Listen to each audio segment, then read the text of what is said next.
And welcome to this week's Omsi 2 news.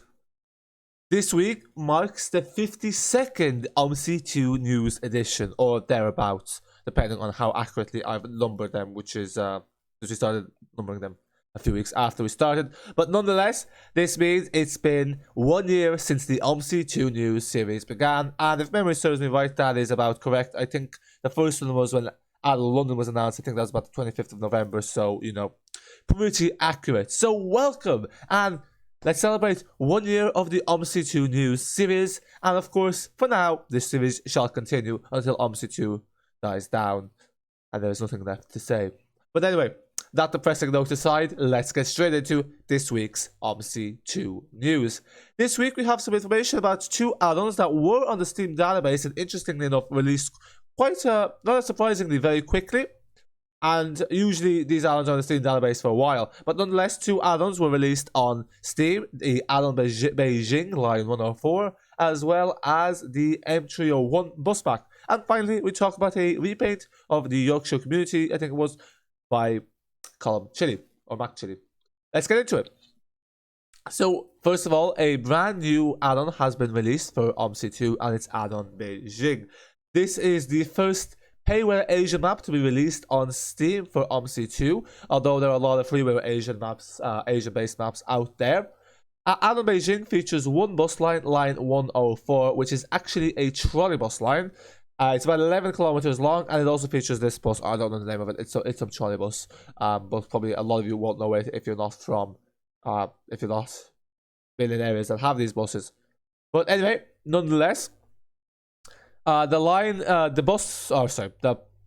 costs €24.95, which is rather expensive considering it only features one bus and one line.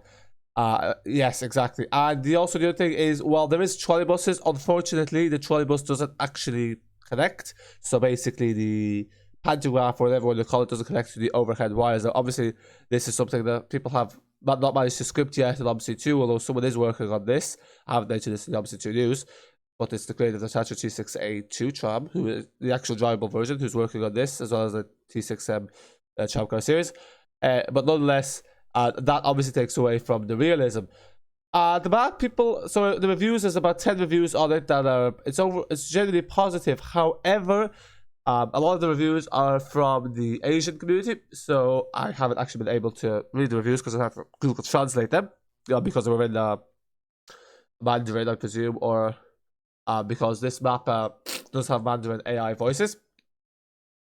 So basically, I didn't have time to Google Translate them, so I don't know what most of the reviews say, but most of them are positive. However, from the YouTubers, which I briefly take a look at, have done this video, they've all said that the map is a bit lacking in terms of, it's just a bit lacking, obviously, overall, because it's quite expensive, considering what it offers, and also the texture quality isn't great, and compared to other maps, it feels like there's something missing. And even I myself, when I saw the video, I have to say I wasn't very impressed. And to be honest, what I've seen on the Discords, people saying, it generally seems to be a common consensus. There seems to be something missing with the map. The texture quality, as you can see, there isn't the best.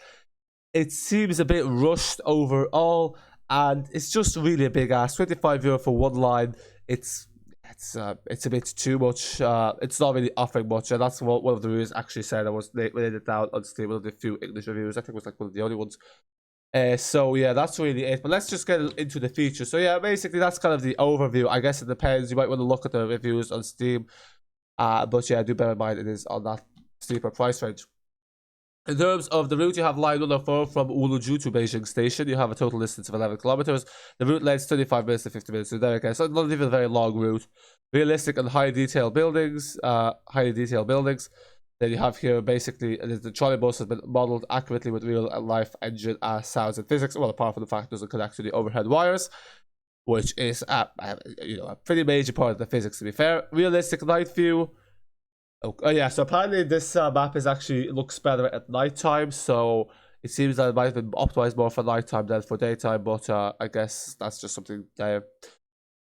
There's also bus stop announcements, all that, the ticket system, and there is Chinese money. There's obviously real-time table data, nothing surprising there. You have native voices. So basically, there's a ticket pack. The ticket pack is what makes the passengers talk. And they have a Beijing accent and they speak Mandarin.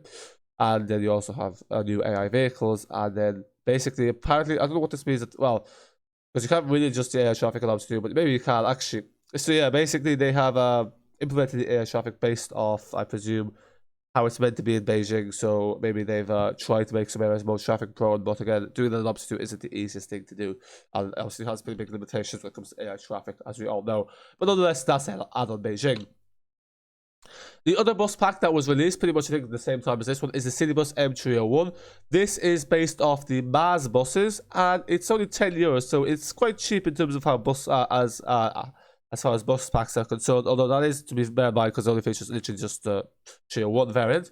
And then here are the features. So basically, obviously, it's been detailed realistically, blah, blah, blah. The sounds have been taken off from a Maz 103.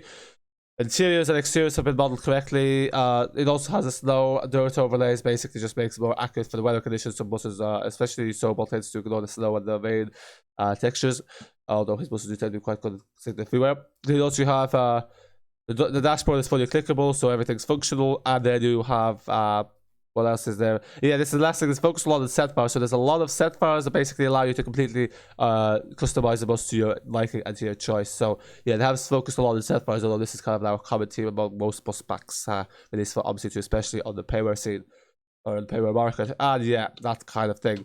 Now, I haven't really went through the reviews. Yeah, I didn't really have time, so not really sure what people say about this. But I guess you can look at that at your own leisure. But presumably it will be presumably slightly better value than Beijing anyway, because that was a bit overpriced. And Beijing, that is. And then finally, we have a Yorkshire community. Yorkshire Community Transport Repaint that was released by Coumminity for the Volvo BHRLE and for the ADL Enviro 200 MC. Interesting enough for both of these buses. I guess he just started working this pack now rather than before. And yeah, that's really it. That's it for now. Thanks for watching. Hope you enjoyed this. And yeah, make sure to subscribe to continue getting you Omsi 2 news updates. Hit that like button, join the Discord to get stay up to date even more quickly. Yep, that doesn't make much sense, but it's an early Saturday morning. So yeah, when I'm recording this anyway. So yeah, that's it for now. Until next time, bye for now.